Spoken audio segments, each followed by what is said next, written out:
नाजरीन, पल पल न्यूज के न्यूज रूम से मैं हूं आपके साथ नदीम अकरम।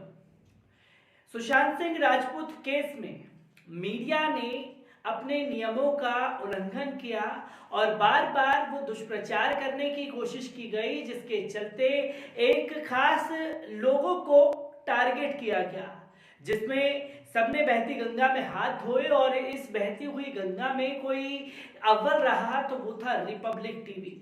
रिपब्लिक टीवी के अर्नब गोस्वामी ने सारी हदें पार कर दी और इन हदों को पार करते हुए जब वो लगातार अभद्र भाषा का उपयोग करने लगे, कभी सीएम उद्धव ठाकरे को टारगेट करने लगे, तो कभी संजय रावत को, तो कभी सलमान खान को, और यहां तक कि वो ये बताने से भी नहीं चुके कि सुशांत सिंह राजपूत के केस में आत्महत्या नहीं हुई है, उसकी हत्या हुई है।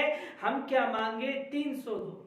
नाचते गाते हुए स्टूडियो में जो कलाबाजी अर्नब गोस्वामी ने दिखाई, उससे कहीं ज्यादा अर्नब के वो बेबाक रिपोर्टर, जिनको वो बेबाक कहते हैं, पर किसी सर्कस के जोकरों से कम नहीं आए। तो कभी साइकिल पे, तो कभी रिक्शा पर, तो कभी टैक्सी की छत पर बैठ करके रिपोर्टिंग करते हुए नजर आए। और आम सवाल ये पूछा गया और ये बताने की कोशिश की गई कि पूछता है भारत में, चाहे रिक्शा वाला हो, चाहे साइकिल वाला हो, चाहे आम हो, चाहे खास हो, हर किसी की यही मांग है कि वो सुशांत सिंह राजपूत केस में सीबीआई जांच चाहता है। और सीबीआई जांच को देखते हुए जिस तरीके से तमाम तस्वीरें सामने आई, उसके बाद अर्नब गोस्वामी का जो ये गंदा खेल चल रहा था, इस पर पुलिस कमिश्नर को आकर के ये साफ तौर पर बयान देना पड़ा कि अर्नब गोस्वामी जो चैनल है वो टीआरपी का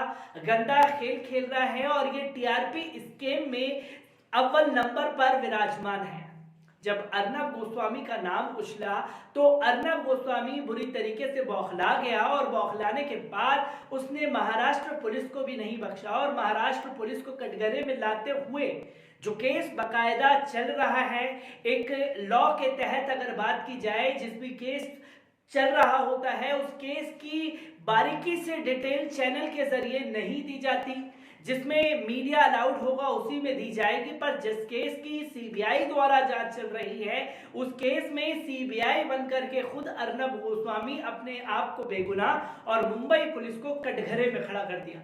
और जब मुंबई पुलिस को कटघरे में खड़ा कर दिया तो मुंबई पुलिस के तमाम आला अधिकारियों ने उनके ऊपर शिकंजा कसने की कोशिश की, पर नाकाम रहे। पर इस बीच जैसे ही कोर्ट ने यह आदेश दिया कि अर्नब गोस्वामी पर कार्रवाई की जा सकती है, तो पूर्व असिस्टेंट कमिश्नर इकबाल शेख सामने आए और उन्होंने अर्नब गोस्वामी के खिलाफ एफआईआर दर्ज कराई। और इस एफआईआर के चलते इकबाल शेख ने क्या कुछ कहा है, एक बार उस पर नजर डाल लीजिए। पूर्व police assistant commissioner Iqbal Shaikh ने अर्नब गोस्वामी के खिलाफ मानहानि का केस दर्ज किया है। वकील आभा सिंह के जरिए मुंबई सिटी कोर्ट में मुकदमा किया गया है। साथ ही रिपब्लिक टीवी और अर्नब गोस्वामी पर बैन लगाने की मांग की है। एक खबर के अनुसार फेक टीआरपी केस में कंदावली पुलिस स्टेशन में एफआईआर दर्ज की गई है। इसी मामले की जांच के लिए आज मुंबई क्राइम ब्रांच ने ऑफिस में रिपब्लिक टीवी के CFO S Sundaram, distribution head G Singh और सीनियर एडिटर निरंजन नारायण स्वामी को पूछताछ के लिए तलब किया है। अर्नब के खिलाफ मानहानि केस में आज सुनवाई हो सकती है।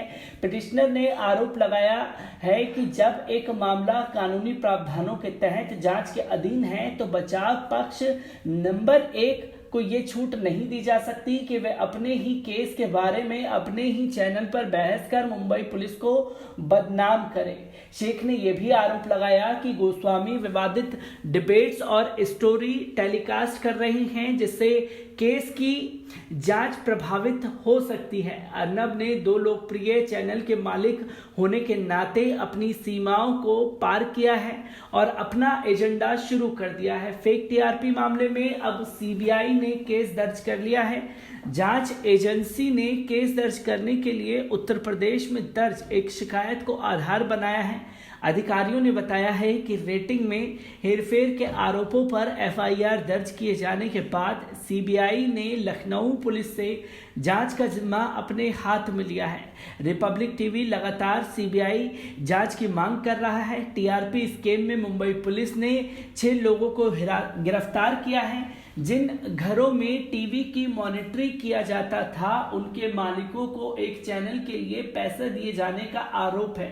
रिपब्लिक टीवी उन 3 चैनलों में से एक है जिस पर मुंबई पुलिस कमिश्नर परमबीर सिंह ने टीआरपी के मैनिपुलेट करने का आरोप लगाया है और केस दर्ज करवाया है। रिपब्लिक के अलावा फक्त मराठी और बॉक्स सिनेमा चैनल पर भी आरोप है। टीआरपी किसी भी चैनल के लिए इसलिए जरूरी होती है क्योंकि इसे आधार पर उसे विज्ञापन मिलते हैं। ब्यूरो रिपोर्ट, पल पल न्यूज। तो दोस्तों, आपने देखा कि इकबाल शेख के बयान के बाद जो है साफ तौर पर ये कहा जा सकता है कि महाराष्ट्र पुलिस को बदनाम करने की एक मुहिम जो है जानबूझ करके अर्नब गोस्वामी द्वारा चलाई गई, जिससे मुंबई पुलिस को टारगेट किया जा सके।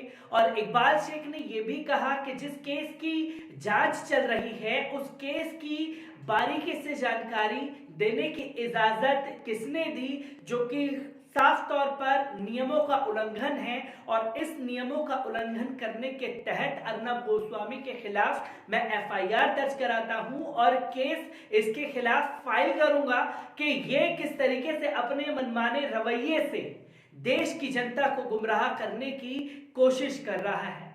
तो अब पढ़े लिखे लोग भी इन लोगों की जो ये चालाकियां हैं उस पर नजर रखने लगे हैं और इकबाल शेख ने जो कदम उठाया है वो यकीनन इसकी प्रशंसा की जानी चाहिए, क्योंकि जब तक पढ़े लिखे समाज में से लोग आगे आकर के इनके ऊपर सख्त कार्रवाई नहीं करेंगे तब तक इनकी सूरत और सीरत बदलने वाली नहीं है। क्योंकि आकाओं के इशारे पर ये किसी को भी टारगेट करेंगे और किसी को भी नीचा दिखाने की कोशिश करते रहेंगे।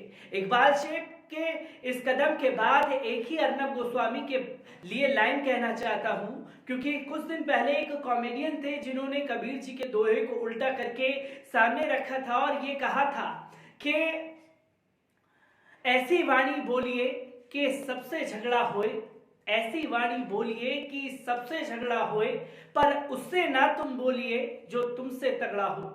जी हां, अब ये पैतरा अर्नब गोस्वामी को उल्टा पड़ गया है और अर्नब गोस्वामी की अब उल्टी गिनतियां शुरू हो चुकी हैं। मैं ऐसी ही तमाम खबरों से आपको रूबरू कराता रहूंगा। दीजिए मुझे इजाजत, शुक्रिया।